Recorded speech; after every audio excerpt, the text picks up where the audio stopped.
Welcome to the very first episode of Kirill's podcast. I'm thrilled to kick things off with an inspiring guest, Joshua Meeks. Joshua is a husband and father who embraced his faith at 15. He began his career right out of high school, diving into commercial construction as a junior carpenter. Even though he originally wanted to be a youth pastor, his passion for ministry has deeply influenced his professional journey. With over a decade of experience as a commercial carpenter, Joshua has grown into a business-minded leader and a dedicated youth ministry volunteer. In 2013, he founded the P&W team, which operated as a real estate team at another brokerage for 10 years. Just last year, Joshua took a big step by opening his own real estate brokerage, Timber Real Estate, where the P&W team now thrives as a separate company. Today, the P&W team is among the top 1% in sales volume in Washington state, having served nearly 1,000 clients. As the founder and managing broker, Joshua has led his team to be recognized as one of the top producers in the greater Puyallup area, achieving over $100 million in sales in 2021. When Joshua isn't managing his business, you might find him cruising through downtown Puyallup on his Harley or enjoying time with his family at local state parks. I hope you enjoyed this episode as much as I enjoyed preparing it. Let's dive into Joshua's amazing journey of balancing faith, family, and business. Hey, Joshua, good to see you here. Our first episode. And I just want to start with this question that I prepared. I just want to mostly reflect on your past and childhood and how those experiences shape who you are today. Well, childhood, how far back are we looking? I would say, let's start as early as you remember. Okay. So my parents moved around a lot when I was a kid, like borderline gypsies. They just moved around a ton. I was born in Florida, in kind of not very nice area of Florida, in Lake Worth. Born at home. I was the youngest of 5 kids. My parents, like after the 5th, they were like, "Oh, we've got this," But I grew up in a house in Lake Worth, Florida. Don't remember a whole lot. All I remember is moving to Kentucky relatively early on. When I was like 5 or 6 years old, we moved to Kentucky. Found out later on it was because my dad was kind of working through some investments that didn't work out really well for him. He bought some houses in some really pretty high crime areas with creative financing, and then couldn't get people to pay rents, and so he just went bankrupt on all that.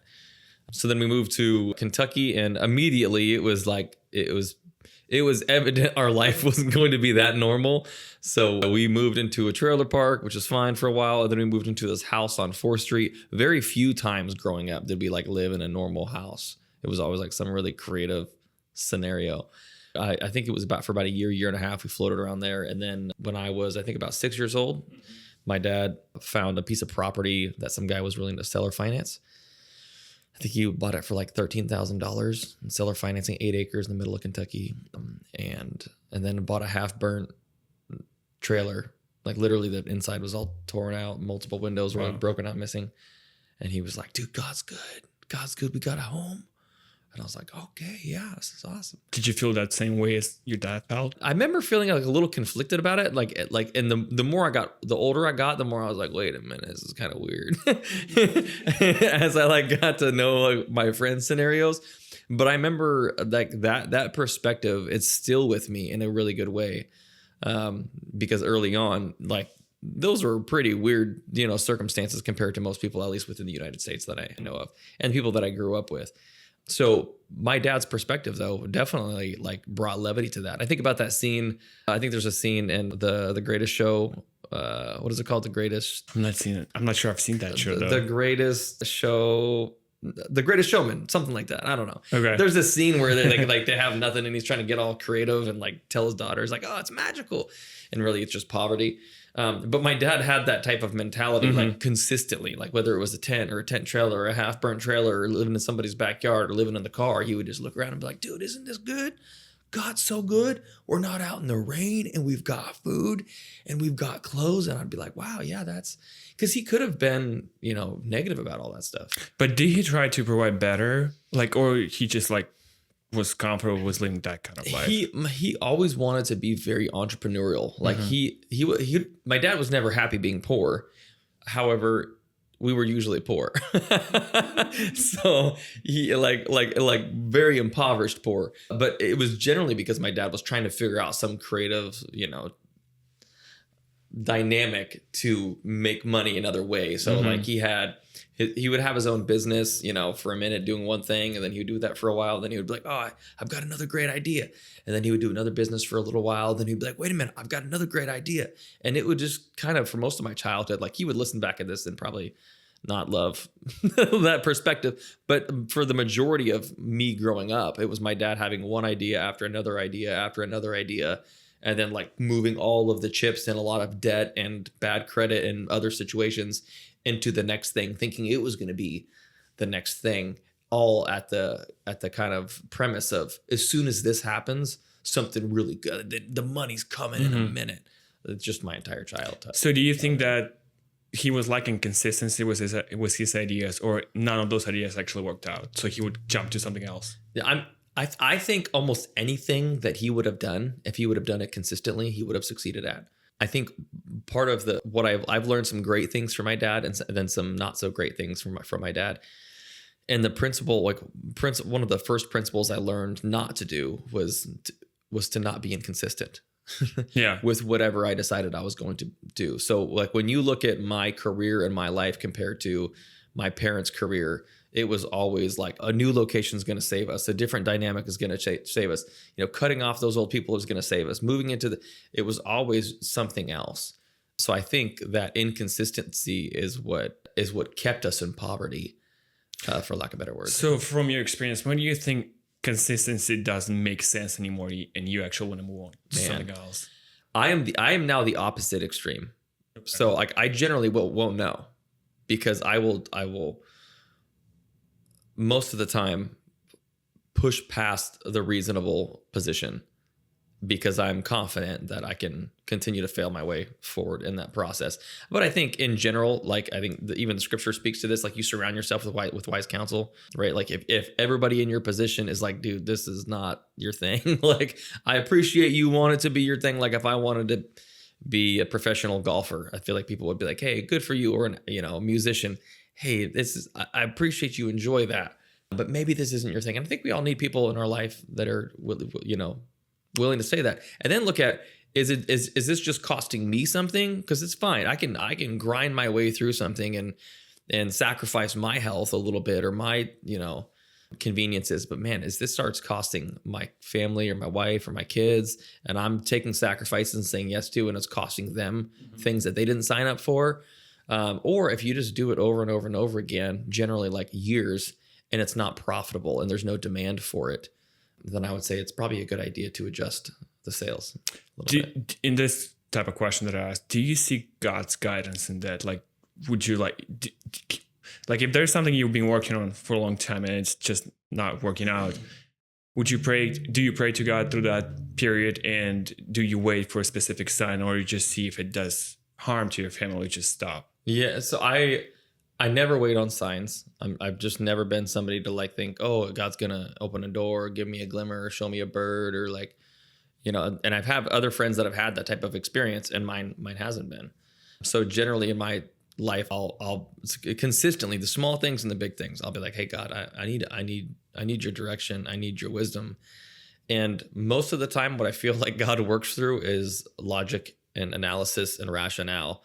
And I just think that's how God's spoken to me most clearly. Probably because I grew up in an environment that was so like charismatic and excited and emotional that it's my nature to not trust any of that. And so if somebody came across and they were like, hey, God put it on my heart to tell you, I'd be like, eh. But if I like rationally, analytically thought through something and it made a lot of sense, I would be like, cool, okay, God, I hear you.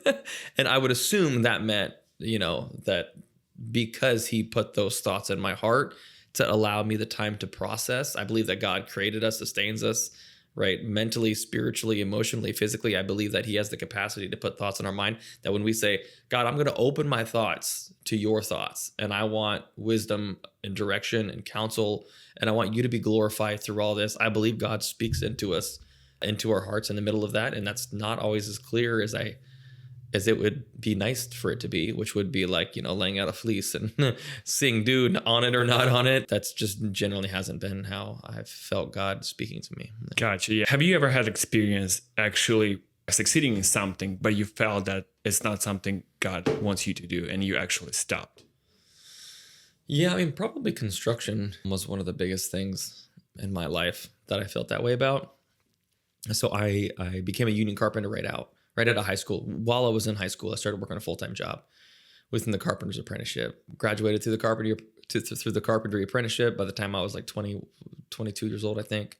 It took me a little longer than the usual 4-year apprenticeship. I was like 4.5-year apprenticeship.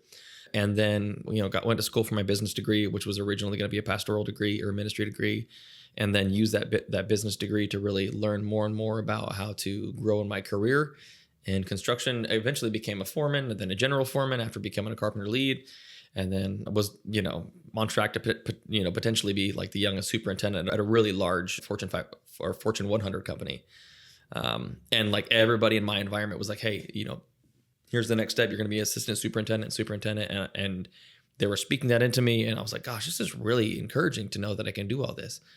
But when I started looking at like where most of their lives were going, like I've got some friends who are phenomenal superintendents in construction, but most of the people that I looked at that time were like traveling a ton. They're like on the North Slope of Alaska and then down in Florida and then, Carolina and then New York, because once you got to a certain point with a construction company, if the jobs weren't there and you wanted to continue to make that money, generally they would say, hey, we've got a job over here for 4 months and then you can come back. And then outside of that, just the characteristics of a lot of the people that were in that position, I would look at and go, gosh, I don't know. I know I can do it differently than anybody else for sure.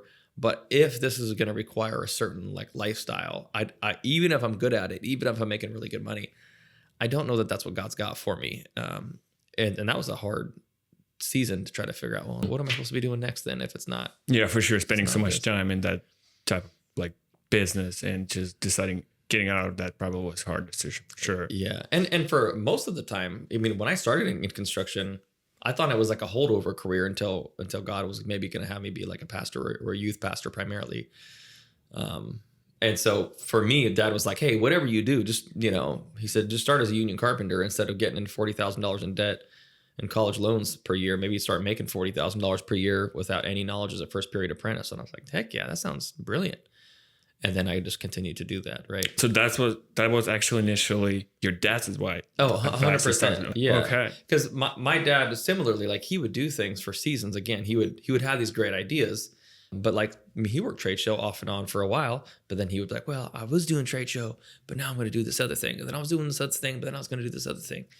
And then during that time, I would be like, well, you know what I'm going to do? I'm going to keep doing that last thing we talked about, which for me was joining the Carpenters Union straight away at 17 upon my dad's advice, who had a lot of great advice. He just didn't stick with his own advice as often. So yeah, that was his direction. And I thought it was brilliant. I still would recommend like to anybody who is looking to try to build a career, take care of their family, work hard, build a good work ethic, dude, join the union. Like, especially like the Carpenters Union. I might not have, my political beliefs might not align well with a lot of the people in the union. But it was a phenomenal opportunity. Yeah. So can you share how facing hardships in your earlier years had helped strengthen your character and contribute to your success? Yeah, for sure. We went on a little bit. Yeah. Come back to that. So I think everything that I faced during those early years has the capacity to either damage me because they're hard circumstances, or to become like a layer that I can learn from and get better at. Right. So like, and moving on from that, like I moved around over 20 times before I was 18, and that allowed me to like learn how to adapt and develop interpersonal skills and like try to meet new friends over and over again and really think hard about the way people saw me. And that also led to a high amount of anxiety because like every environment, right? I'm like, oh, do they like me? Is this okay? Does I look okay? Do I smell funny? But I think being in those high pressured environments allowed me to scrutinize both myself and my environment at a much, much more rapid pace than is like probably normal or even healthy. Mm-hmm. And from then I can take those hard circumstances and I can say, well, woe is me. This is really frustrating. Or I can go, gosh, I have the opportunity to build resilience and understanding and expertise and some context that maybe a lot of people will never get to experience. What would happen if I leveraged that instead of just trying to bury it? What would happen if I asked God how to be glorified in that instead of being bitter about it? So I think that's helped tremendously. Yeah, for sure. So in one of your YouTube videos, like very old ones that I was able to find, it's called Ethical Dilemma, which was posted about 11 years ago, if I'm not mistaken. Yeah. You mentioned that around 2010, 2011, you faced a conflict and you asked yourself, where is this all go? You began working on a ministry degree, completing prerequisites, and exploring a pastoral role within the church. Despite applying multiple times for pastoral positions and facing obstacles, you shifted to a business. While receiving multiple promotions, as you just mentioned at your previous company, construction company you worked for. Yeah. And you mentioned this thing that kind of like I just couldn't forget when I was watching that video. You mentioned that you remain open to a pastoral service God called you to do it later. Yeah. So, having built this business you have now, do you still see a full-time transition into ministry if God calls you to? For sure, if God called me to it. Yeah. And it used to, I mean, and Kirill, I've gone through like different phases of that where like initially it was like I really felt confident that God wanted me to be a youth pastor specifically. And that was generally because, or primarily because God spoke to me and really reached out to me and showed me his grace and got saved at a young teenage, season of my life. And I thought, gosh, if I can do that for other people, like my friend, Pastor Jeremy Holstrom did for me, I think that would be like the most blessed, incredible thing I can do. And then I pursued that for a while, and then it didn't work out. And then I did construction for a while. Do you think that it didn't work out for a reason? Do you think there was God's guidance that you should have been in that specific time serving at church? Yep. Do you think that was? Yep, absolutely.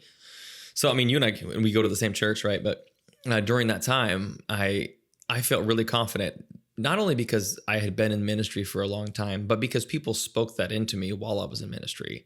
I felt that God had a calling for me to be in youth ministry. The people around me all affirmed that and were like, gosh, yeah, you should really be in youth ministry. And then as positions opened up, people around me would be like, hey, you're going to do that, right? And so it all felt really consistent.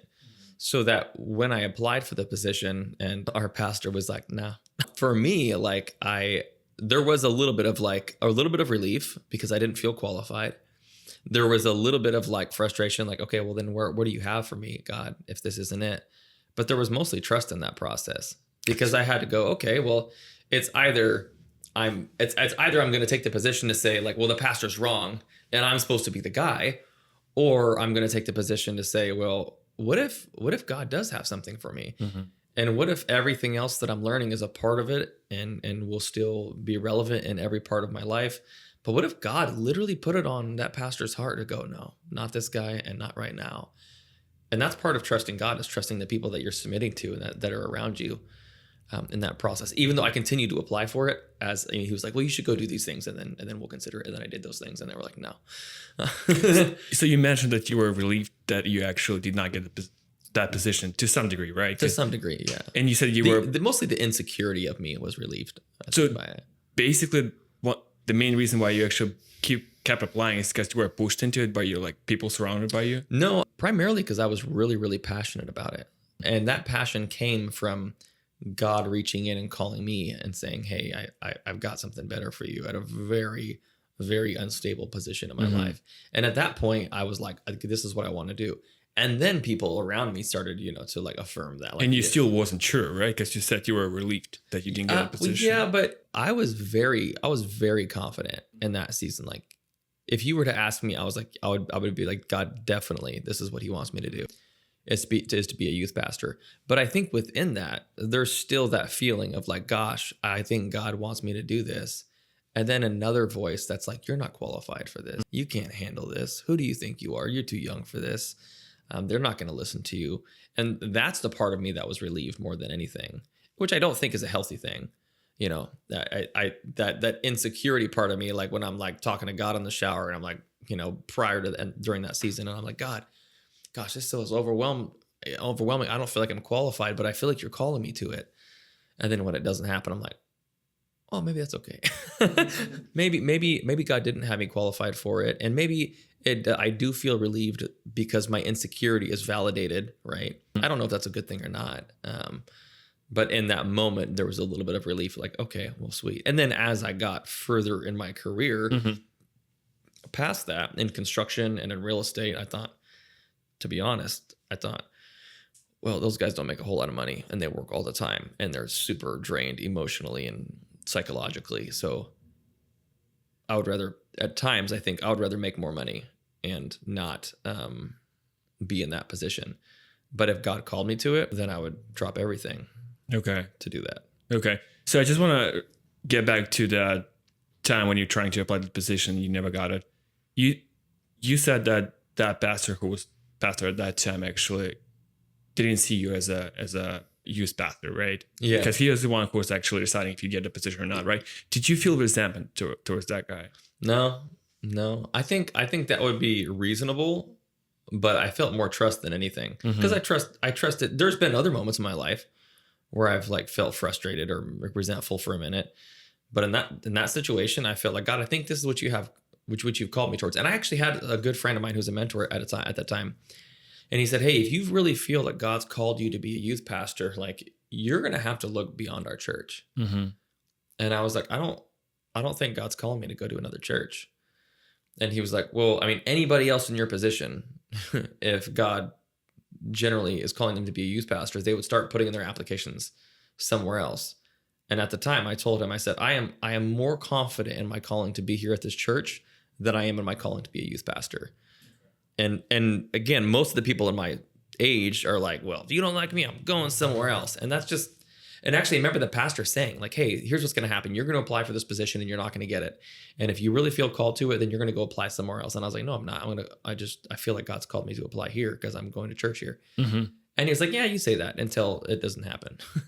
Was that different church or the one that you go? That's where we go now. Okay. That's where we go now. And now the pastor that we have right now, which I've known for like over 20 years now. Okay. And you mentioned that you volunteered at church in probably different roles, right? Can you tell me how that time of volunteering in church in different positions actually have changed your perspective? Whether you're staying in church or you want to pursue a business? Yeah, I served in youth ministry for almost 10 years prior to like really trying to pursue the position. So like I served in youth ministry pretty much from the time I turned like it was like 16 or 17 years old. As soon as I got saved, I like leaned in heavily, was studying, reading, praying a lot during that time. And so I started to lead a Bible study. After I graduated high school, I was still leading a Bible study. And then I began to preach periodically at the youth ministry. So like every, couple months, the youth pastor that was there at the time, or maybe I don't know what it was. Maybe it was every 3 to 6 months. I just remember periodically I'd be preaching when the youth pastor would ask me to. And I remember at times feeling like, I don't know if these people in ministry understand, like, I get what they're going through to an extent, and we probably don't fully understand it, but I also felt like they didn't understand what we were going through. Because I remember being what we would call like a layman, right? Like somebody who's not working at the church, but who's volunteering at the church. And we would volunteer at the church on like Sundays and then Tuesdays and then Sundays and Tuesdays and Fridays. And then the youth pastor would be like, hey, we got to do life with these kids. We got to be available all the time. And I'm thinking, man, I'm working like 60, 70 hours a week. And now I'm doing youth ministry 30 to 40 hours a week. And I don't even got time for my family. And then, and the perception for me was that like, I don't know if these guys realize that like they live in it and we have to like, go drive to Seattle for 3 hours a day and then come back but I never remember feeling resentment during that time. I felt confused for sure and anxious about it, but my time doing youth ministry really more than anything confirmed for me how what's the statement? The harvest is plentiful, but the workers are few. Amen. That's what I felt more than anything during that time. As gosh, there is such a desperate need for Jesus with these kids, for people to stand up and actually like be a role model that doesn't just like play church with the kids on Sunday, but that like exemplifies the life of a believer or a layman or what that would look like living out in life. And ultimately then came to that position through reading a book and spending more time with God, of just him giving me the peace of mind that, hey, I have called you into ministry, but it probably doesn't look like you thought it was going to look like. And my perception was also that being a pastor or a preacher was the most sacred thing that you could ever do. Until I felt God telling me the most sacred thing you can do is what God has called you to do. And we cannot all be pastors or preachers. And sometimes the most sacred thing that you can do is be a holy person in a secular position. Yeah, for sure. Not I mean, just that's preach. Basically almost all of us Christians works in a secular position. Not all, but majority. So yeah, definitely makes sense. So you faced a major setback during the Murray Morgan Bridge project when the elevator tower you set up didn't fit the template. You remember that, right? So you mentioned that being comfortable in conflict is crucial. Yeah. How did this failure help you grow, and what lessons did you take from it? One of the things that we talk about often in my business and in our family is something called the I'm probably going to get this a little bit wrong, but it's called the conflict resolution quadrilateral. There's another thing that is a rule of life for me, which is the Wesleyan quadrilateral, that says that we make decisions based on scripture, tradition, experience, and logic. And that's generally how I make decisions. How I handle conflict is there's a few different ways you can handle it. You can avoid it, which is where like 90% of people live, just in general conflict avoidance. You can compete, which is saying like, I'm right and you're wrong. You can accommodate, which is going, well, let's just try to figure out something that's like maybe like a win-win, like a little bit of mine, a little bit of yours. You can compromise, which is saying like, don't worry about me. It's just whatever's good for you. I'll just lay down and walk on me and we'll call it good. Like none of those are really healthy. The best thing that we can do is collaborate when conflict comes. And in order to collaborate, we have to be willing to have hard conversations. And I have seen in my family either massive like confrontation or competing or just complete avoidance and denial. And like I've seen that just screw relationships over and over and over again. So it's not like when I lean into conflict, it's just because like I'm like, oh, I'm just tougher. It's just because I know it's way tougher to avoid it. Sure. It's going to be way more uncomfortable to avoid the hard things than it is just to lean into them. So for example, in that moment on the Murray Morgan Bridge, I was like, I had just become a foreman. Was it your biggest project ever at that time in that company? At that time, yeah. Okay. After the Murray Morgan Bridge, I went on to work on the 520 project, which was like millions and millions of dollars more. But at the time, it's like a $38 million bridge remodel. Okay. And there's other people who were like, foremen for the millwright and the electricians and whatever else. But at that time, another really good guy, Ben Taylor, had stepped down from the carpenter foreman position, and he went to our superintendent on his way out and said, hey, this guy has been a lead and you need to make him carpenter foreman when I leave. And I was like, did not feel qualified at all. I was like, oh my gosh, are you sure I can do this? So I became carpenter foreman. And within like 3 months, there was this day where they shut down all of Dock Street. And there was millwrights on site and electricians on site and operators on site. And the city of Tacoma was on site and the carpenters and the superintendents and the engineers and the project, managers, like everybody was on site. And it was a big day because we're taking down this like huge elevator they were not taking down. They were pulling an elevator tower off of a semi truck and then loading it onto like this templated bolt and shut down the road. And takes a high level of coordination and collaboration. But for weeks leading up to that, we had to like set the templates and we had to set the foundation and the footing and we had to set the bolts and like layouts over and over again. So that was a heck of a project. It was a heck of a project, big project. So during that time, we had everybody lying around. And at the time, I think I only had like 8 or 9 carpenters that were on my crew. Okay. And so, a very expensive, it's like, I don't remember how much it cost. It cost like $15,000 to $20,000 just to shut down the road. Okay. Just by itself. And then you're paying any of these guys like $100 to $150 an hour on the full package. And there's lots of them standing around and salaried guys. But anyhow, so they got this thing up in the air and they went to go like set it on like the template where it goes. And like it didn't fit. And like my heart just dropped. So they've got like everything's figured out other than just one bolt on this, like in this crane, this tower is like, I don't know, like 18 feet by 18 feet with these huge like 18 inch by 18 inch pads. Each have like 1.25 inch bolts, so like 16 bolts in this whole thing. And then one of them just didn't fit.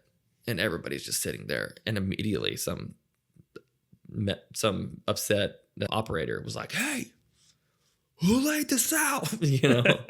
And like oh my God, I can't imagine what you felt. Awkward moment. Like my crew's looking at me and I'm looking at my crew. And I was like, hey, that would be me. Were there someone who was higher in that chain of positions who was also responsible for that project, or you were like the main guy there? No, there was. So the way it works is there's under me, there's the lead layout guy. And so he asked me, hey, how do we do this? And it actually very well could have been the lead layout guy who messed it up, but I knew I was still a part of it. Hold on. It wasn't your fault? It technically was not my fault. Okay. But here's what I knew.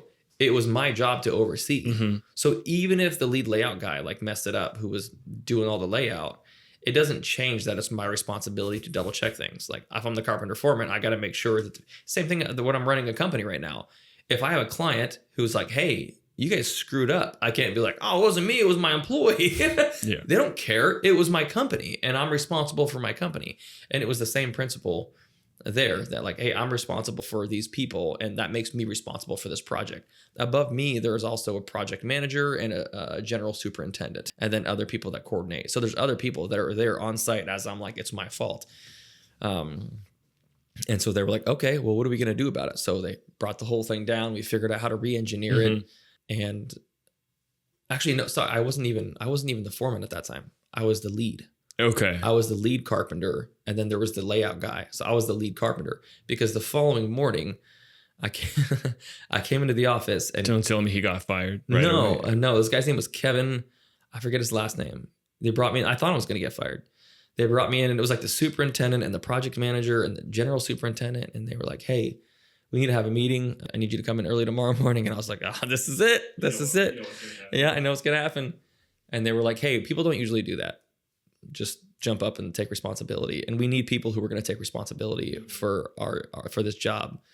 And at that point, Ben was on his way out. That's what it was. Ben Taylor, the previous foreman, was on his way out. And they were like, hey, Ben recommended that you should be in this position.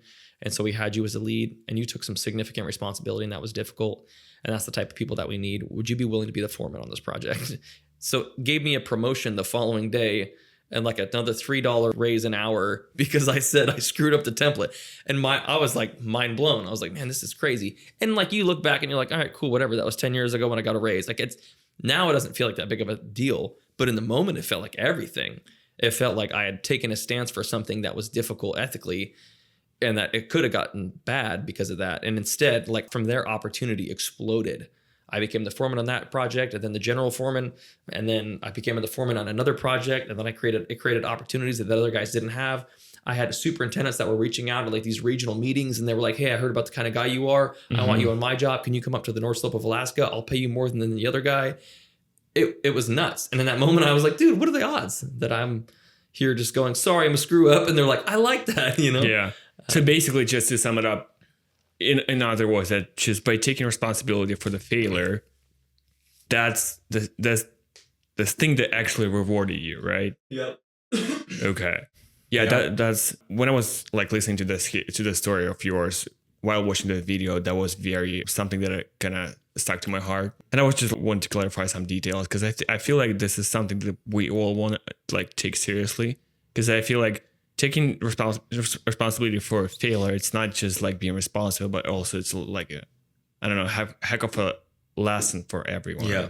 And as we go through it, we mature. And it helps us along the way. I feel like that it helped you, and I can see a real example of that. Yeah. And granted, like if it was just failure day after day, eventually they'd be like, hey, but I think you would be promoted. You're not cut out for this. But it was a combination of enough successes and then admittance of failure. Yeah. Can you share a moment when your faith profoundly influenced a business decision? I mean, it's all the time, to be honest, man. Like it's hard for me to even say, oh, there was this one time, because I just see God work all the time. Something that sticks out to you. Maybe it's something that was very successful based on. I mean, one recent that I feel like has worked out fairly well is opening a brokerage, which has been a tough decision to do that. There was other like it didn't go how I anticipated. The road to get here did not go as I anticipated. But I've seen God working in it, and I see it attracting people, and I see it attracting the right people, and I see our team just rallying around it, and I see like growth and culture and productivity from it. And that's probably been one of the biggest ones right now, recently, that's top of mind.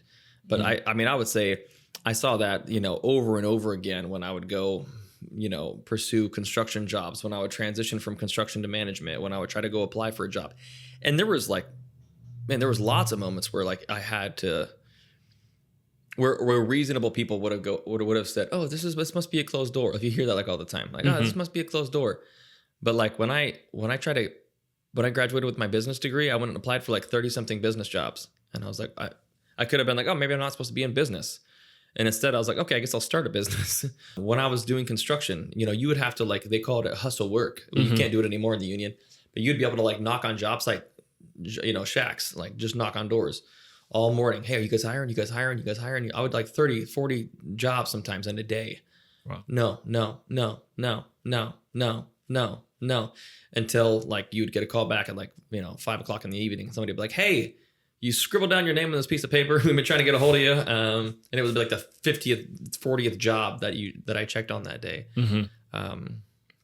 Which goes back to like, kind of a little bit of the struggle and obstacle and resilience conversation of, Pursuing something. Yeah, being willing to pursue something if you know it's important enough. And during that time I've got like a wife and I've got kids on the way. It's not like I'm going to be like, oh, God doesn't want me to have a job. Like, I mean, you have to provide. Yeah, right? you got to provide. You got to do whatever it takes to provide and not come home and be like, well, I tried at a couple spots. They just weren't hiring anybody. Like, it's like my family needs to have a home and food. So we're going to do whatever it takes. So were you looking, when you started a business, you still had that job, or like you transitioned from existing job to a business and then you kind of stopped working that union? So during that transition, I actually quit. I quit construction. And when I told my boss I was going to quit construction to pursue a business job, he was like, that's dumb. You got a superintendent job lined up where you can make 4 times as much money as these other jobs you're applying for. Well, how about you just continue to pursue that? And I was like, well, to be honest, I'm looking at where you guys are at, and I don't know that it's that it's where I want to go. So they were like, okay, well, just finish out this project for us, and then we'll give you a layoff. And give you a layoff is another way of saying, like, instead of you quitting and then getting nothing, if we lay you off, at least then you can collect unemployment until somebody calls you. So I was like, all right, great. So I finished this job for like another few months, and then they gave me a layoff, and then I started doing real estate. And then within like, I think it was within like 6 or 7 weeks, I got another call from another superintendent named Aiden O'Kane. He's this Irish dude. Hey, lad, I heard you're out of work. And I was like, oh, I'm trying to build a business. And he was like, cool, lad. But how about you come work on the bridge for me for a little while? And I was like, oh, because I didn't want to. But now you called me. I got to take a job because I can't call unemployment and tell them that I turned down a job. So I was like, well, I guess I'll come to work now. So you called me. So I went back to work, and he's like, hey, just come to do this job for another like 8 months, and then I'll lay you off. And I was like, all right. So I went back to work on this other job for Aiden. And then he laid me off. And then from there, I just started to hustle. So he laid me off in, what was it, like September of 2013? And I had been working most of these construction jobs. I would work at like 50, 60 hours a week. Plus I would also commute like another 10 to 15 hours per week, which means most of the time I'm gone like 65 to 75 hours per week to try to like just provide and make decent money at the time. So when I transitioned to real estate, like I was making about just shy of $100,000 a year. And this was in 2013, which is pretty dang good for like a kid who's however old, 26, 27 years old. And then I switched to like full 100% commission. So I got the layoff, and just while I was collecting unemployment, I called unemployment. I was like, hey, I'm actually working all the time. I'm like grinding. I'm working like 80 hours a week. And they were like, okay, how much money did you make? Well, I didn't make any money, but like the way this works is eventually I'm going to make a payment, or I'm going to make a commission. And then I'll have to report that. They were like, great. Then that week you report how much money you made. And the weeks that you didn't make any money, you continue to collect unemployment. Okay. All right. That sounds good. So like I was making $600 a week. And then I'd make a $6,000 check, and then $600 a week. And then, so there's 6 months of unemployment available. Are you still collecting that? No, that was actually, there's 6 months of unemployment available. And that was towards the end of September-ish, October. They laid me off, and I thought, great, I can do this until March. I've got 6 months until I run out of unemployment. And by January, I was closing so many deals, I stopped collecting unemployment. I just couldn't anymore because I was closing a transaction like every week. Okay. And at that point, I just stopped. Quick question here. So once you transitioned to real estate, how long did it take you to sell your first house? I think like 3 months. 3 months. Okay. And you felt, well, first of all, why exactly real estate from being a union carpenter? Yeah. Like it feels like very different things. Yeah. So one of the things that my dad, as I said before, my dad was like, he is an entrepreneur, but he wasn't a consistent entrepreneur. And one of the things he would talk about, Kirill, like all day, every day, was real estate. And this is why my mind is like composed the way it is. Every day I would get out of school, and my dad would just break down like scenarios for me for like hours, because I was going to school in Fife. And either he would pick me up, and then we would go to like Barnes and Nobles, and he would just like talk about, possible real estate scenarios. Or we would drive when we were living at the campground in Lacey, all the way from my school in Fife down to Lacey. And then once we got there, he would just continue.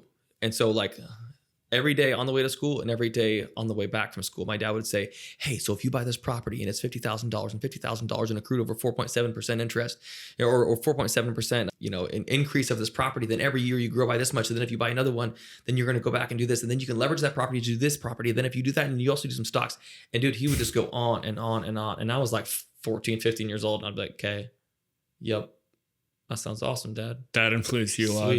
But it would, in the moment, I was like, dude, just stop. Holy crud. I was like literally 10 to 15 hours a week. It was just on and on. And most of the time I was like, why are you doing these things? Mm-hmm. So it built up this tension wherein like, it's like somebody telling you what you could do day after day, month after month, year after year, and then not doing it. So it built up like this tension of like, oh, is it possible or is it not? Because if it's possible, what are we doing? And if it's not possible, stop talking about it. But yeah, that was largely my dad. So he would buy tax deed properties. It was like the last thing that he was doing fairly well at, that he still does a little bit of. Long story short, the way tax deed properties work is if somebody doesn't pay their taxes for 3 years, but they own the property free and clear, then the IRS compiles those 3 years of taxes and any other penalties and fees, and they put that home up for auction. And you can purchase these properties, call it a tax foreclosure, tax lien, tax deed auction. And so he would buy these properties that are like at the time worth like 30 grand, and he would buy them for like $5,000 or $6,000. But like he wouldn't compound that. He would like get one and he'd be like, oh, I made like 20 grand. And then he would like more or less stop working for like 6 months until like he felt like, oh, I'm running out of money. And then he would go do another one. So during this whole time, I've watched my dad do real estate, talk about real estate, lean into real estate. He would be at real estate seminars like every month. Mm-hmm. Every month he would find another one in the newspaper or on the TV. And, oh, we're going to go to a tax deed seminar. We're going to go to this seminar, that seminar. And so by the time I like got married and had been doing construction for 10 years, I was like, how about this real estate thing though? Is this a legit thing? My dad was never a real estate agent. He was always like a penny real estate investor. Mm-hmm. And so that really built up this tension where I thought, if there's really this much opportunity in real estate, maybe I should be, and I can't get a job anywhere. Maybe I should do that. That same mentor his name is Dan Radloff, who I've asked for wisdom a few times in life. He asked me that question that my career counselor did at the time. Mm-hmm. He's like, well, just forget all the jobs that are available. If you had to like make something up, if tomorrow you had to just do whatever you wanted to do and hope that it worked out, what would it be? Without even thinking about it, it was like real estate. And he's like, well, then what are we doing? You've been talking about that, Josh, for years. So that was when I started doing real estate. Yeah, and it feels like to me that you've learned all the mistakes that your dad did to real estate and you avoided them at your best cost, right? Yeah. So I see like you actually compounded on your real estate. Yeah. And so what do you think? I have this question because you have a family, you have wife, 2 children, right? Yeah. How do you involve your family into your business and your business endeavors? Like, or you don't at all? Oh, no, we do. Actually, in 2000, gosh, what was it? In 2017, something like that. My wife went from working as a full-time counselor. She has her master's degree in education with an emphasis in counseling. So she was a school counselor, and she went from working full-time to working part-time. And during that time, she was like, this is hard to be a counselor in a public school. Like, I can't even, people are like, I'm hopeless. What do I do? And you're like, there is hope out there somewhere, but you can't tell them it's Jesus. So she was having a hard time with that. She went to the working part-time, and then my business was getting bigger and bigger and bigger and bigger. And I asked my wife to come work for me, and she did. So she worked for us, did event planning, did administration, did bookkeeping, did like a lot of stuff within our company for a long time. She'll listen to this and be like, I also did all these things. But so I incorporated her into our business at that time. And then 2 years ago, she actually went back to school as a high school counselor for a Christian school, which was very exciting. And then she doesn't get to participate quite at the same level anymore. But I would ask my wife's wisdom all the time. Like, hey, what do you think we should do? And then sometimes I'll be like, we're not going to do that. Yeah, that's good advice. Have you had any tensions having your wife on your business? Because I've heard so many stories that when you work with your friends, when you work with your family or relatives, it always creates something negative where you cannot actually like really be comfortable working with that person because you feel there's like obligations to the person. Yeah. Have you ever had that? I mean, a little bit, but my wife and I work together really well. Mm-hmm. Like for the most part, like really well. Like it was a dream. I was like, I get to do what I love, and now I get to do it with you. This is crazy. Like I would wake up every day and be like, God, how did it get this good? Like that, like 10 years ago, I was like, what the heck? I'm trying to do the things that you want me to do. And then I read this book by Timothy Keller called Every Good Endeavor that really helped. And I was like, and now it feels like I'm doing what I would dream of doing. I get to serve with my wife at church. I get to serve with my wife in real estate. But she did tell me after she quit and went back and did the job that she really feels called to, because she never really felt called to real estate. Mm-hmm. She just did it because I called her and was like, can you do this? She was called by you. And she was called on me, not like God. She did tell me, she was like, you are kind of a hard boss. And I was like, okay, I probably should have asked her that question next time. Yes. And I'm like, I'm a reasonable boss though. And she's like, yes, but like, you're kind of intense. And like, that's what everybody says. Like anybody around me who's an employer, who's an agent, who's a partner, like that almost consistently, they'll all be like, you're pretty intense. However, we have a culture within our organization where like, you're allowed to do that, right? Like where my wife or any other employee can go, hey, dude, you're kind of intense. And I can go, okay, great. Well, this is how I get stuff done. Is that okay? I don't like the way you're doing something and we need to do it a different way. Does that sound great? Okay, thank you so much. Hey, by the way, I really appreciate everything else you're doing. Please continue to do it that way. Mm-hmm. Like, and that's just how I ran business. If you were doing something, I would immediately go, Kirill, stop. We don't do it like that. Okay, thank you so much. Appreciate it. Let's work together and move on. But for a lot of people, like some people tolerate that. Some people enjoy it. And most people have a hard time with it. Mm-hmm. Yeah, I can relate to that. I've had a lot of like stressful experience working with some of the employers from my past, but I felt like it actually helped me a lot to some degree because I feel like I can learn easily that way than actually being like comfortable in situations. So that helps too.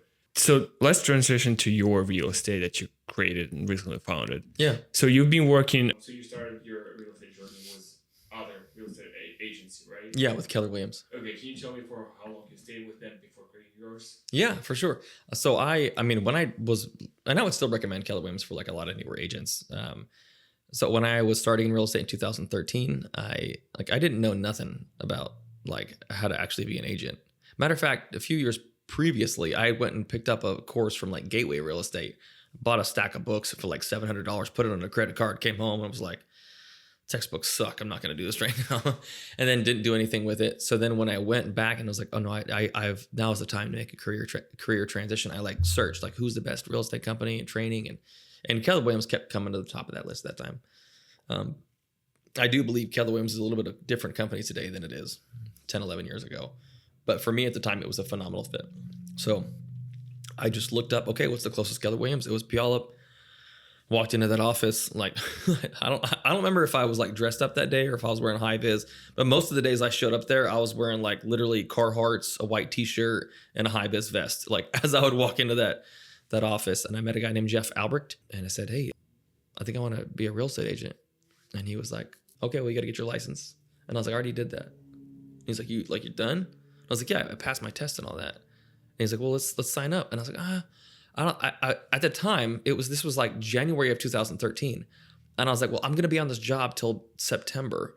So I don't want to start paying you any money until then. And he's like, that's a terrible idea. You need to start marketing yourself as a real estate agent right now. And I was like, okay, do what you say, which was really, really good advice. And so I started with Keller Williams. I fully leaned into like the culture, the education, the training, and I just worked like heck, like so many hours, so many long hours. And dude, I would wake up at 6 a.m. or 5 a.m. because that's what we always did in construction. And then I would get to the office at like 6:30 and be like, okay, now we're doing real estate. What's that? How do you do real estate? And then at like 7:30, there was still nobody in the office. At 8:30, there was nobody in the office. At 9:30, I'm like, is somebody going to come into this office? At 10:30, sorry, seeing agents roll in. And then at 1:30 to 2, they all leave. Wow. And I remember thinking, oh, this is going to be easy. This is like, I've been out here busting, sweating, blooding, bleeding, like on high rises and sandwiched between rebar cages and construction forms and in the rain and like rain pouring down your face and welding upside down.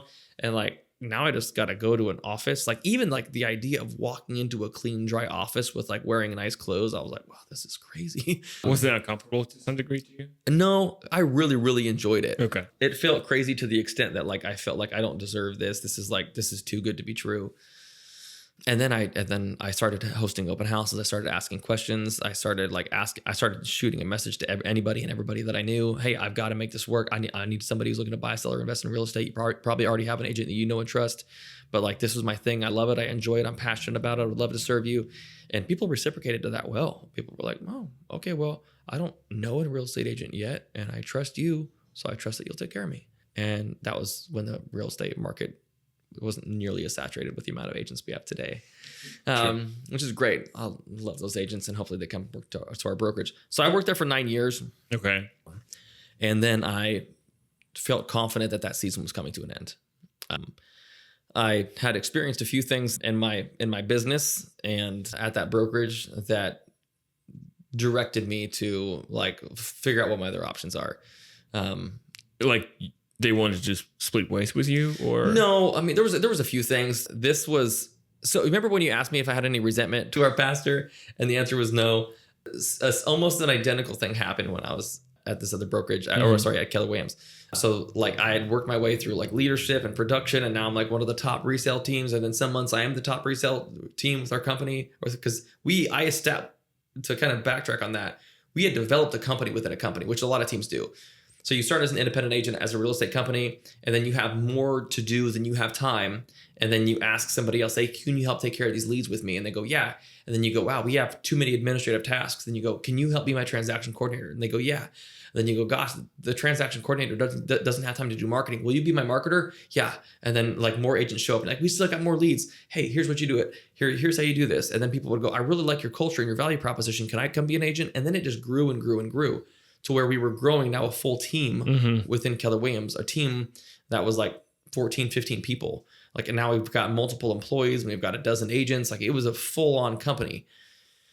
And then I felt at that time that God was calling me to do something else. They actually, sorry to fast forward, then they asked me to be the team leader at the brokerage. And they were like, yeah, you're going to be the team leader at the brokerage. And then last minute, they like took a hard right. And she was like, never mind, we're not going to do that. And that moment, then I felt a little bit resentful. I was like, because then it wasn't like, trusting God and a sovereign person and providence. It was like, what's up with this person? Exactly. Like, what's happening? And I told that person that at the time, and still had to take one step back and go, but I know everything goes through God's hands. It's not my pastor, but I know like nothing goes through my life. Nothing that I experience hasn't been through God's hands first. And that gave me the confidence to go, okay, well then what are you doing, God? And multiple people had asked me, do you want to open a brokerage? No interest in opening a brokerage. We had actually moved our way into a separate office space because we no longer fit in the office building because we were growing so quickly. And then people were like, oh, you're going to go open a brokerage. And I'm like, no, I'm not opening a brokerage. I don't want to do that. I love it here. And then I moved, and then I bought an office building, and we did really good in that office building, and we continued to grow. And then I reached out to a friend.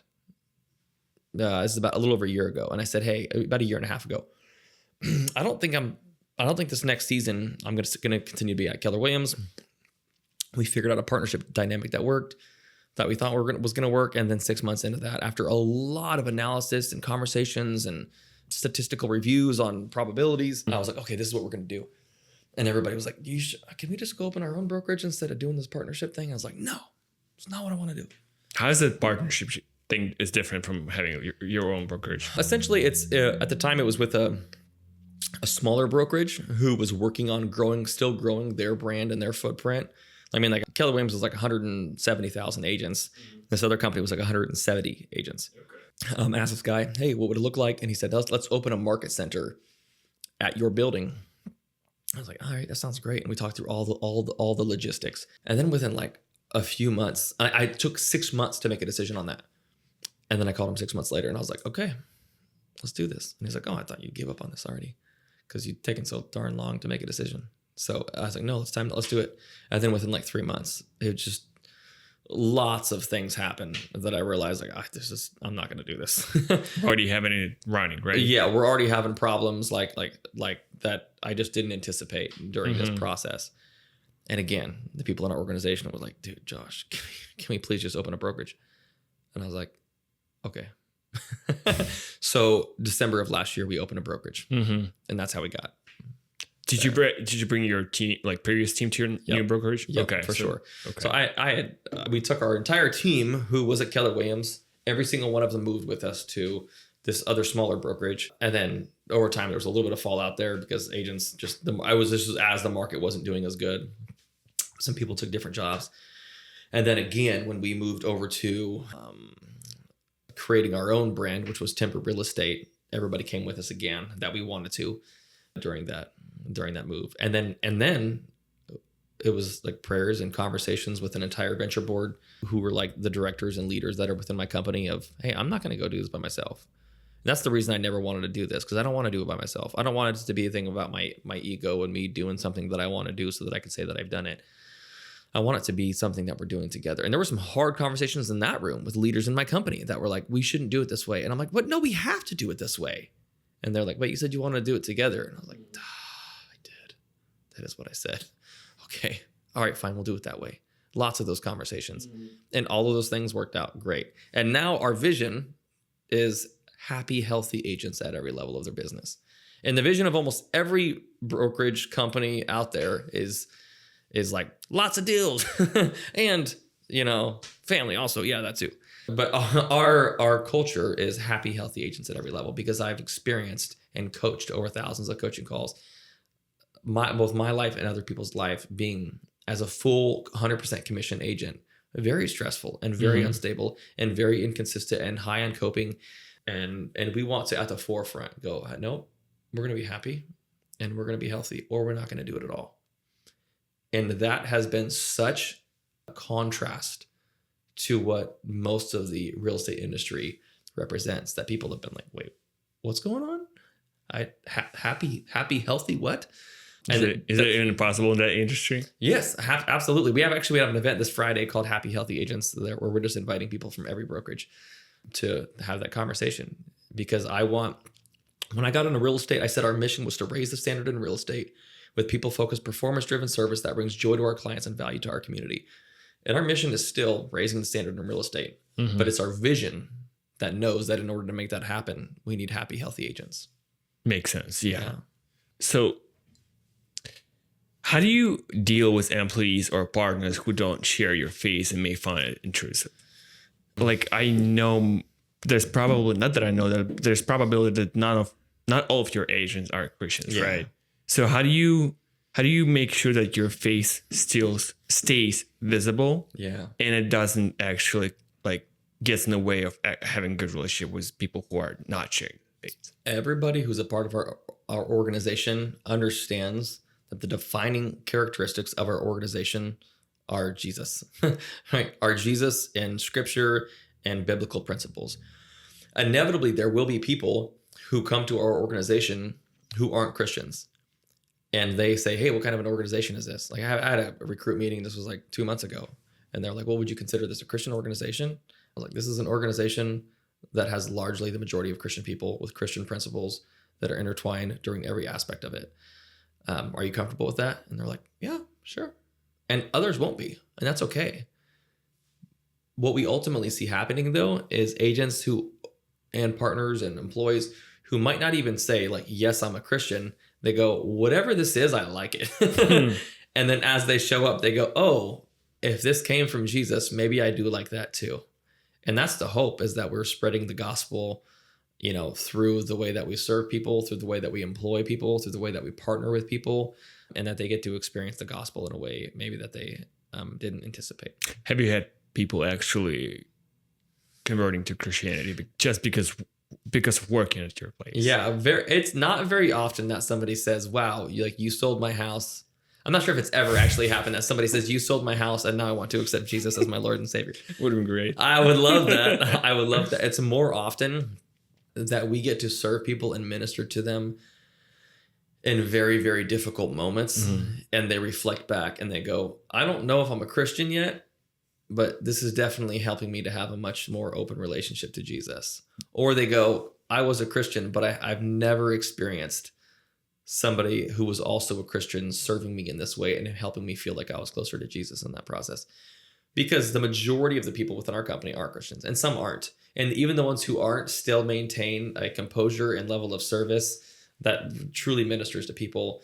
Maybe not the same way as somebody who literally has the Holy Spirit living within them. It's a whole different level of a way that only Jesus can. But that's been pretty special. Yeah, it's great that you have this ability to have different people on the same team without any contradictions whatsoever. I mean, there's some probably, but it doesn't harm the business, right? Yeah. So and it as we grow, inevitably somebody's going to come up and say, hey, I want you to, represent this within your business. And I'm going to go, nope. If you want to, represent that within your business, I'm not going to stop you.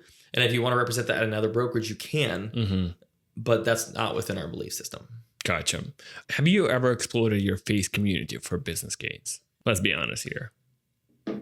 I never do it intentionally, but it's always like right there. And I think that's one of the hardest things that we talk about within real estate is that because we're within a relational business, it's like everything has this undertone of being an opportunity, a business opportunity.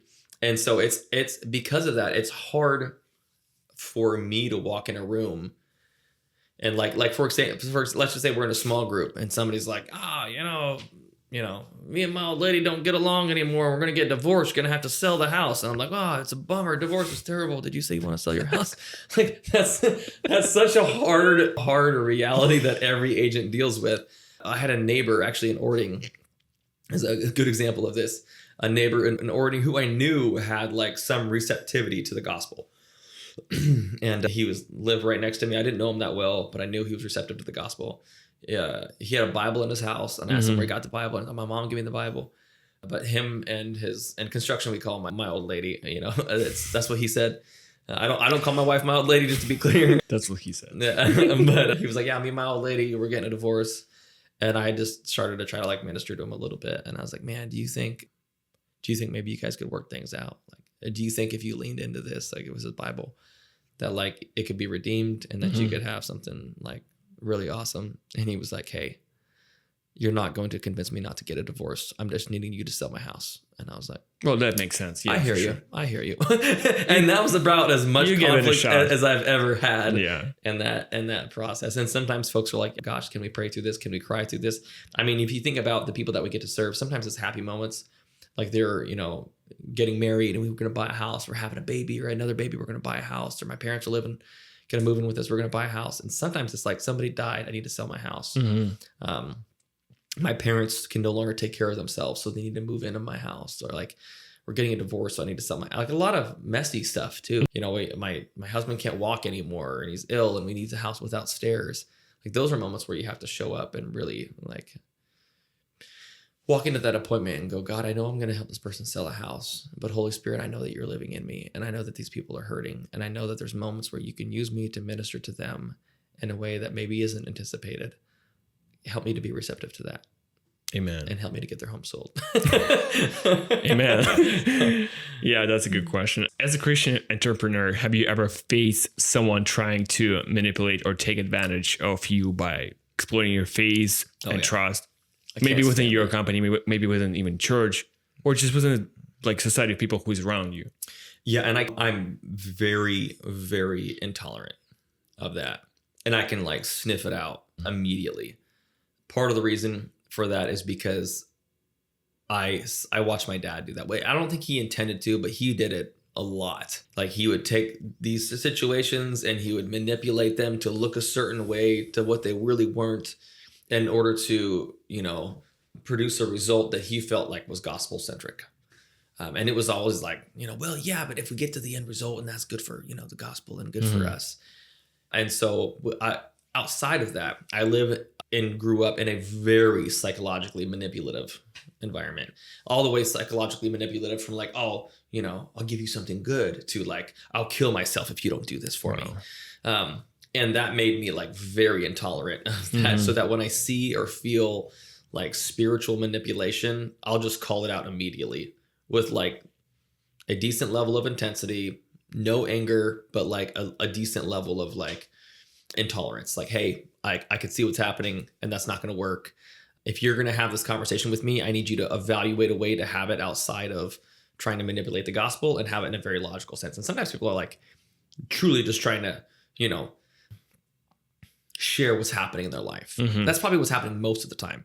Most of the time people are like, I feel like God's called me to, like, for example, I feel like God's called me to real estate, and like, I feel like maybe like I could work for you because you have a company and because I love Jesus and you love Jesus. Like, that's not manipulation. That's just somebody going, hey, I love Jesus and you love Jesus and I feel comfortable here. And maybe that could be something. Mm-hmm. Manipulation would be a little bit more like, hey, God told me and you need to do this. And that's where I'm like, no, heck no. Have you had that coming from your close ones, and was it harder to deal with that? Because you said you're intolerant to those things, but I would assume it depends from which people it comes, right? Yeah, I don't think most people who are being manipulative even realize they're being manipulative. I think within their psyche, and this is probably like, this is for us part of our principles of expecting the best and being prepared for the worst. It's also part of our principles of, as Nicole says on our team, proanoia, which is just assuming the best about people, assuming that people are talking about you, good things behind your back. And so assuming that people aren't out to get you or have ill intent. I think a lot of people like communicate in a way that makes sense to them, but they don't realize. And even if I was like, that is spiritual and psychological manipulation, and you should really try to avoid it because it's not healthy for you, not healthy for your circumstances or those you have relationships with. They'd be like, that guy was mean and rude and wrong. And then there's others who just know exactly what they're doing. For example, there was a guy, our first house that we rented out, we bought our first house in 2008. It was $250,000. And then I put $40,000 more into that house. Mm-hmm. And then it was worth $180,000. So we're almost $300,000 into this house. It's worth $180,000. All of our friends are like foreclosing and short selling. And they're like, it's not our fault. It's the bank's fault. We don't have no responsibility. Was it during 2008 era? Okay. Yeah. And I was like, we're not going to do that. So my wife and I talked about it, prayed about it, decided to turn our house into a rental, became immediate landlords. And then he's like, all these tenants came through. And I remember there was this one guy came through and he was like, yo, me and my girl trying to find a place. He was just very chill. And I was like, what do you do for work? I was like, I'm an engineer. And my wife, she works here at this HR. And I was like, all right, cool. And he's like a big old tattoo on his neck and tattoos all down his arm. And I took his application and I was like, that guy seemed okay. And then the next guy came in behind him and he was like, I feel like God called me to be here. And are you a Christian guy? And I was like, yeah, absolutely, man. He's like, yeah. So, and then he just went on to this whole tirade of like, me and my 5 kids and 6 kids, and we prayed about it. This is where God wants me to be.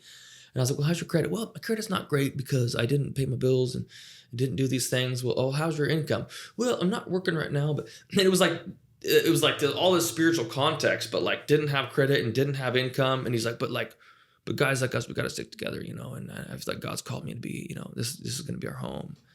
And I was like, listen, man, you're not qualified. So I'm going to hire this other guy that just walked in with a tattoo of aces on his neck. He's going to be our tenant because he's qualified. And good luck with whatever you're doing. But it was clearly like he thought, oh, this guy's a Christian and I'm a Christian. And he's going to like forget that I haven't been responsible. And again, for me, like, because it's the way I grew up, my dad didn't pay some of his debts. He didn't pay some people back. He had terrible credit. He like got foreclosed multiple times. It was generally because like, well, Satan's out to get me and I'm not going to do this because, Satan's stealing from me and I'm not going to let him because, and that type of environment, as soon as somebody's like, well, I don't have good credit and I'm not, responsible, but we got to stick together as Christian guys. I'm like, no, sorry. Yeah, that's great. Just to have the ability to say no, I feel like it's not so many people can do this time. And like, even for when you have to do it to your close ones, I know you just mentioned you didn't have as much examples of that, but I've had, and I couldn't say no. And it led to even more problems along the way. And like, even as I tried to resolve them, it created another problems. And it's just like, it had separated me from some of people that I've known for so many years just because I've never said no. Yeah. It's hard too when you, again, we go back to that conflict resolution quadrilateral. Most people, they either avoid conflict or they like compete against it abrasively. So it makes it difficult for people when you're neither. So like if I was like, oh no, it's fine, everything's fine. People are like, okay, cool. Like they're comfortable around me because they're used to that type of person. Mm-hmm. And if I'm like, no, get out of my face. This is ridiculous and you're stupid. They're like, okay, I get it. But when I'm like, no, I'm not going to do this. And yes, I still love you. And I'm not willing to tolerate this because I have boundaries in my life. But if you ever need something, feel free to reach out. Just don't spiritually manipulate me because I'm not going to tolerate it. Then people are like, I don't, what? Yeah. And they don't know how to process that. And if they are equally yoked friends, then they're going to be like, dang, respect. And if they're something outside of that, then it might just repel them. Exactly. Which is hard. Yeah. I think you have achieved so much by balancing faith, family, and business. And as we wrap up, what's the one piece of advice you would give to aspiring entrepreneurs who want to maintain this balance in their own lives? Oh, man, a few things. Every time it's not working out, it is not a sign that God is closing a door. It might be a sign that you need to work harder. It might be a sign that you need to do more. It might be a sign that you need better discipline or better structure or more accountability in your lives. Like I see really, really often a lack of production and a lack of motivation substantiated as God closing a window or a door. And I've never understood that. I don't believe in that. I would say instead of making those types of assumptions, ask for wisdom for those around you. Ask for affirmation. Ask those around you, hey, what am I good at and what am I bad at? What do you see me thriving in? Where do you see me happiest? Where do you see me most productive? And how can I do that? And then if you're going to be an entrepreneur, this is a piece of advice that I've given often, like ask for permission for those around you who it's costing something from. So you have a kid and you have a wife and you want to be a business owner. Like this is going to require what they anticipated they were going to get from you not being there. That means like if I have to go work nights and weekends, I got to go to my wife and I got to say, hey, is this okay? And I have to be willing to let her come back to me and go, it's okay right now. And I'll let you know when it's not. And then I have to go to my kids and go, hey, you know, I really want to be at this thing, but I also really want to provide for you. We're going to take us a big old road trip. Is it okay if I work some late evenings? Is that going to be all right? And if you've engaged your family from a healthy foundation from the beginning, it's a lot easier. If you trust your family and your children, it's a lot easier. If they're unreasonable and illogical, this is a lot harder, right? Because if you're like, hey, I want to take care of us, is that good? And your wife's like, no, I need you to stay home all day, every day. And you're like, well, we're going to be poor forever and then get kicked out. So that's not going to work. Let's try that conversation again. But if you trust the people that you've yoked your life with, then asking their input is huge. And I've consistently, I'll tell you some things that were like extraordinary about my dad. And then I'll equally tell you some things that were terrible about my dad, because that's how I am, good and bad, conflict up front, right? And so I similarly engage my kids in that. Like I'll be able to tell my kids, hey, like this isn't working. You can't do that. And I have to be willing for my kids to go, hey, like I need you to be focused, Dad. I need you to put down your phone and I need you to have some undivided time with me and for that to be okay. I'd say that's huge. And then what else is probably the hardest thing for people to do who are business owners is rest. It's just like this bell curve of agents who like not agents, just alone entrepreneurs who refuse to work at all. And then once you get over this bell curve of like, I'm going to make it, for most agents, then it becomes impossible to rest because now it's like, I've made it and I can never stop. Once you haven't had food in the pantry and then you see food in the pantry, it's like this constant feeling of like, I will not ever have that feeling again. And so once you get over that bell curve and you start to produce and you see God working in that, be willing to go, I trust that you got me here. And I trust that if I take an evening with my family to have a Sabbath, that you're going to take care of me through that as well. Yeah, that's a great piece of advice for sure. Yeah, thank you for your time coming in on my first episode of my podcast. Thank you. Thank you. Happy to be your guest and your friend.